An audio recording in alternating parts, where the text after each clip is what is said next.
ये धर्म खड़े हुए पृथ्वी को समझा रहे थे। धर्म के 4 चरण होते हैं, तपस्या, पवित्रता, दया और सत्य। ये 4 चरण हैं धर्म के।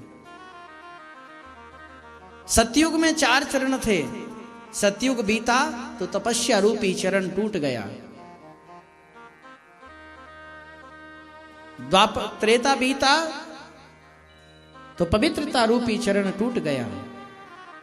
द्वापर बीता तो दया रूपी चरण टूट गया। कलयुग में एक चरण से खड़े हुए हैं धर्म, जिसका नाम है सत्य। तपस्या, पवित्रता, दया और सत्य, ये 4 चरणों में एक चरण से धर्म खड़े हुए हैं कलयुग में। इसलिए डगमगा रहे हैं। बैसाखी सहारा लेकर के धर्म चल रहा है, और उसमें भी यदि दिखावा ने प्रवेश कर लिया तो धर्म और डगमगा जाएगा। इसलिए हमारे शास्त्रों में लिखा है कि धर्मो रक्षति रक्षिता। धर्म की रक्षा करनी चाहिए। समझा रहे थे धर्म मां पृथ्वी को, जो गाय के रूप में थी, अश्रुधारा बह रही थी, हाथ में डंडा लिए, भयंकर वेश, काला स्वरूप, सिर पर काली पट्टी बांधे कलयुग आ गया, और डंडे से दोनों अनाथ प्राणियों को, मूक प्राणियों को पीट रहा था। और इस दृश्य को देखा राजा परीक्षित ने, क्रोध में भर गए, तमतमा गए। अरे मूर्ख, कौन है? मेरे राज्य में इन अनाथ प्राणियों को तू इस तरह प्रताड़ित कर रहा है, अभी देखता हूं, खड़ा रह। जैसे ही अपनी प्रत्यंचा चढ़ाई तो ये कलयुग कांपने लगा, डर गया, साष्टांग लेट गया महाराज परीक्षित के चरणों में। वैसे मैं तुझे मार देता, लेकिन मेरे पूर्वजों ने मुझे ये उपदेश किया था कि शरण में शत्रु भी आ जाए तो उसको छोड़ देना। कौन है तुम? तो कांपते कांपते बोला कि महाराज मेरा नाम कलयुग है। राजा परीक्षित ने कहा, पर मेरे राज्य में तू इन प्राणियों को सता रहा है, मैं तुझे नहीं रहने दूंगा। बोले महाराज आप क्या करोगे, समय का प्रभाव है। मेरे 3 भाई चले गए, अब मैं तो रहूंगा, अब आप बताओ कहां रहूं?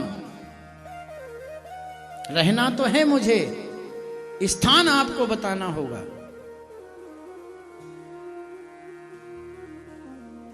तो स्थान बताए हैं, द्यूतम पानम स्त्रियः सूनु यत्र अधर्म चतुर्विधा। अधर्म के रहने के 4 स्थान हैं।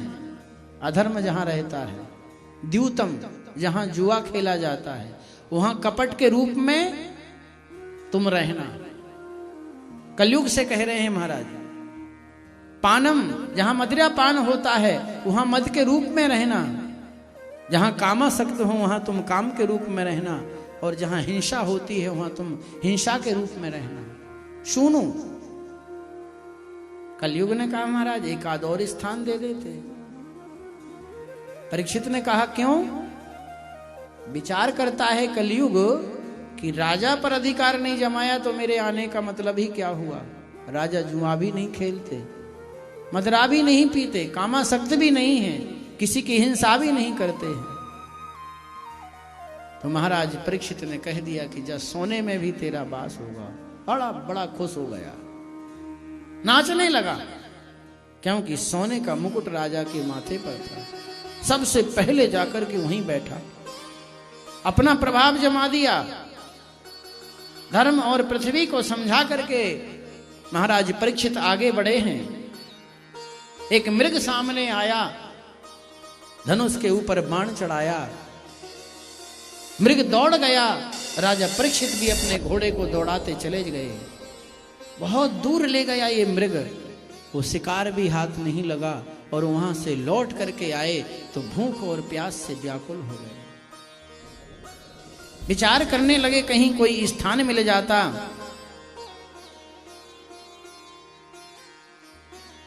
तो जल पी लेते थोड़ा सा।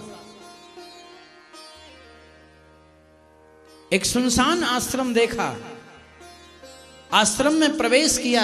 इस समीक ऋषि का आश्रम था। महात्मा जी समाधिस्थ थे, ध्यान में थे।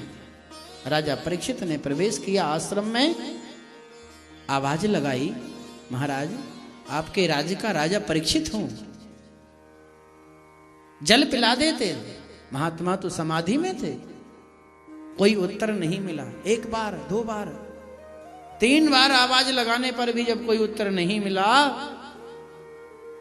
कली के प्रभाव से ऐसे विचार आए मन में, क्योंकि कली बैठा था माथे पर। ये बनावटी भेष बना के बैठे हैं। देखता हूं, बगल में झांक करके देखा तो एक झाड़ी में मरा हुआ सर्प पड़ा था। अपने बाण की नोक से उठाया और उस सर्प को ऋषि के गले में डाल दिया। इस दृश्य को देखा समीक ऋषि के शिष्य गौरमुख ने, वो दौड़ गए बाहर, जहां समीक ऋषि के पुत्र श्रृंगी कौस की नदी के किनारे ऋषि बालकों के साथ में खेल रहे थे। गौरमुख को आते देखा तो श्रृंगी ऋषि ने कहा, क्या हुआ, व्याकुल क्यों हो? बोले, गुरुदेव के गले में किसी ने मृत सर्प डाल दिया है। अपने आप को राजा परीक्षित नाम से संबोधन कर रहे थे। श्रृंगी ऋषि ने कौस की नदी का जल अपने हाथ में लिया। भारत का ऋषि है, क्रोध में भर गया, मंत्र अभिषिक्त जल किया और फेंक दिया जल, श्राप दे दिया। बाक वज्र विष सर्ज ह, वाणी रूपी वज्र चला दिया। लेती लंघित मर्यादम तक्षका सप्तमेहनी दंसयति स्म कुलांगारम नोदुते में ततद्रुहम। मैं समीक ऋषि का पुत्र श्रृंगी श्राप देता हूं कि जिसने इस मर्यादा का उल्लंघन किया है, मेरे देवतुल्य पिता का जिसने अपमान किया है, मेरे देवतुल्य पिता के गले में जिसने मृत सर्प डाला है, उन्हीं सर्पों का पूर्वज तक्षक आज से 7वें दिन जाए और उसका दंशन करे और उसकी मृत्यु हो जाए। बाक वज्र वाणी रूपी वज्र चला दिया। आश्रम में आए, पिता के गले में मृत सर्प देखा, व्याकुल होकर के रोने लगे। रोने की आवाज जब समीक ऋषि ने सुनी, समाधि खुली। कहा, श्रृंगी क्या हुआ, क्यों रोते हो? बोले, पिताजी देखते नहीं आपके गले में मरा हुआ सर्प पड़ा है। समीक ऋषि ने कहा, कोई महात्मा आए होंगे और मेरी परीक्षा लेने के लिए डाल दिया, इसमें रोने की क्या बात है? अरे मैं तो भगवान के ध्यान में तन्मय था, मुझे ध्यान नहीं है। देखा तो मरा सर्प पड़ा हुआ था, उतार के फेंक दिया। पर पिताजी मैंने श्राप दे दिया है। जिसने इस मर्यादा का उल्लंघन किया है वो कौन था जिसको तूने श्राप दिया? बोले, आपके राज्य के राजा परीक्षित। अरे श्रृंगी, हम संत हैं और संतों का ये स्वभाव और भाव नहीं होना चाहिए। हमारे ऊपर कोई धूल फेंक दे तो उससे भी नाराज नहीं होना है, और फूल फेंक दे तो उससे प्रसन्न नहीं होना है। समचितः महांतस्ते समचितः प्रशांत आत्मा जितेंद्रिय, महात्मा के लक्षण हैं ये। हमारे राज्य का राजा आया, हमारा कर्तव्य होता है कि उसको हम जल पिलाते, आसन देते, बिठारते। और फिर इसके बाद भी राजा परीक्षित तो संत सेवी, गौ सेवी, ब्राह्मण सेवी है। तुमने गलत कर दिया। अपने शिष्य गौरमुख से कहा, जाओ राजा परीक्षित से कहो कि अब वो अपनी मुक्ति का उपाय कर लें, श्राप तो लग गया। वाणी रूपी वज्र जब चल गया तो वो लौट के आने वाला अब है नहीं। गौरमुख ने जाकर के राजा परीक्षित को देखा है तो वस्त्र और आभूषणों को उतार रहे थे। इरावती आ गई कि ये सब क्या हो रहा है। बोले, अभी हम तुमको बहुत अच्छी बात बताते हैं। इतने में तो गौरमुख पहुंच गया। बोले, हमारे गुरुपुत्र ने आपको श्राप दिया है कि आज से 7वें दिन तक्षक नाग तुम्हारा दंशन करेगा, तुम्हारी मृत्यु हो जाएगी। और इतना कह के वो तो जाने लगा। राजा परीक्षित ने उसे रोका, रोको, आपके गुरुपुत्र ने अच्छा नहीं किया जो मुझे श्राप दे दिया है 7 दिन का। देखो मैं तुम्हें सत्य बताऊं ऋषि कुमार, मेरे पूर्वज संत से भी थे और मैं भी उन्हीं के अनुसरण के अनुसार संत से भी हूं।